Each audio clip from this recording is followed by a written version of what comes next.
welcome back to Cinematic Sarcastic, podcast that talks all things movies and television. I am Natalie, and I'm your host. On today's episode, we are going to be talking about Marie Antoinette, the new historical drama that has dropped on BBC. Now, this one I am of two minds about. There are some things that I like about it and some things that I don't like about it. Overall, though, I would say this one is mostly a pass for me. And there are a few reasons why that is. I think the production value of this television show is quite high. I think the acting is also quite good. As far as the show itself goes, though, I don't think that this brings anything new to the table that we haven't seen before.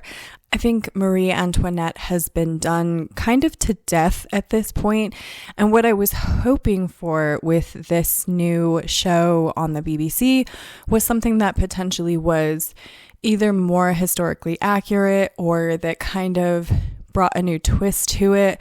And this one just kind of didn't. It is, I believe, the same writer who did the film The Favorite, which I did quite like. But there are a lot of writing choices in this, and I don't know if they're writing choices specifically or directing choices, but there are some sequences in here. For instance, the character of Marie Antoinette herself, she has sort of nightmares or kind of anxieties. I think that they're meant to be anxieties in the television series, but the way that they're portrayed on screen kind of just makes her look a little bit nuts. And the character of Marie Antoinette in this one is, I think, the first time that I've ever not enjoyed the character of Marie Antoinette. I don't root for her in any way because she's kind of just a spoiled, petulant, little brat. And I understand, obviously she is quite young when she leaves Austria and comes to France. She's only 14 years old.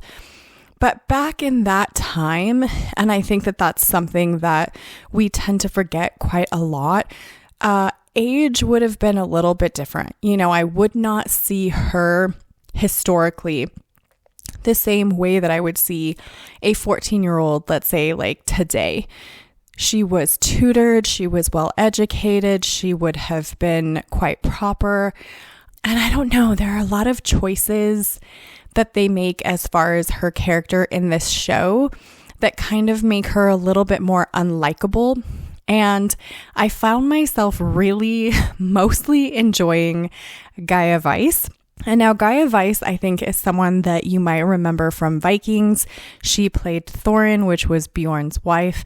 She is a phenomenal actress, and I think that she outshines Amelia Schul, who plays Marie Antoinette in this. And I don't know that it is a good thing that kind of a supporting character should outshine your main character in a television series. But I think that Gaia Weiss does that in this show in a superb way. She plays the Madame du Barry, which is the king at that time's mistress. And she is just lovely to behold on screen. Watching her, I almost wish that they had kind of swapped, though I get why not, because she, I don't think, could pull off the 14-year-old girl in the way that Amelia Schul does. But if she had played Marie Antoinette instead, I think I might have enjoyed this a little bit better. She just has a lot better screen presence for me, and kind of in the little tit for tat sort of fight that they have going on between her and Marie Antoinette, I was rooting really more for the mistress than I was for the future Queen of France. So I don't know if that's a good thing. And another thing that I do find myself sort of kind of at this point is that the show is only 8 episodes long at this point. I've only finished 3 of them, and I don't really have that much interest in continuing forward with it. It's not that there is anything particularly wrong with it. Again, as I said, I think the acting is done quite well. I think the production value is really great. it's just the story, kind of some of the choices that they make in this that that don't necessarily catch me. And then this one, again, I know that they consider it a historical drama, but I wouldn't. I mean, most historical dramas, I wouldn't consider historical dramas. I think they do take quite a lot of liberties as far as what is historical and what isn't. And for the most part, I can kind of be forgiving about something not necessarily being historically accurate if I think that the story that they are spinning is good. This one doesn't really have that for me. So I almost found myself kind of wishing it was a little bit more historically accurate, because I felt like that might be more interesting than the choices that they made in this show in particular. So I don't know. I'm kind of on the fence on this one. There are quite a few characters that I liked to watch. Unfortunately, I just don't think that it kind of holds my attention in the way that I was hoping. There's not, I mean, I don't know. It's a hard one because I feel like there's not a ton that you can do really with the story at this point. Like, they chose to start at the beginning when she first comes over from Austria to France. And they stretch out this theme of like Louis not really speaking to her, not communicating with her. And I realize that itself is historically accurate. Like, obviously their marriage wasn't consummated for 7 years. So there's bound to be some awkwardness. But in a television series, I don't really get a lot out of watching two characters just not talk for 3 hours. Like, that gets a little bit old. It's not super enjoyable. And I imagine that from episode 4 on, because they do kind of start to communicate a little bit at the end of episode 3. So I imagine from episode 4 on, that might be a little bit different.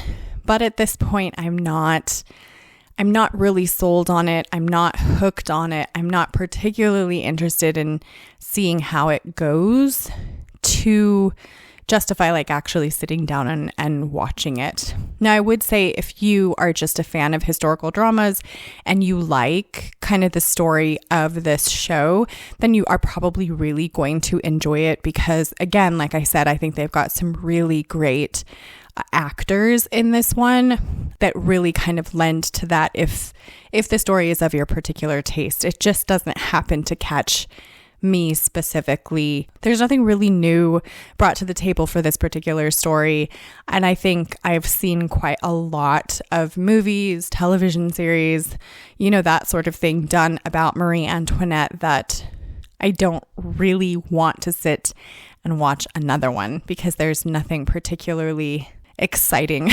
about this one. So those are my thoughts on Marie Antoinette. I would love to know yours if you've started this series. Subscribe if you want to join the Movie Nerd family. You can find me on Instagram at Cinematic Sarcastic Podcast, and I hope to see you in the next episode.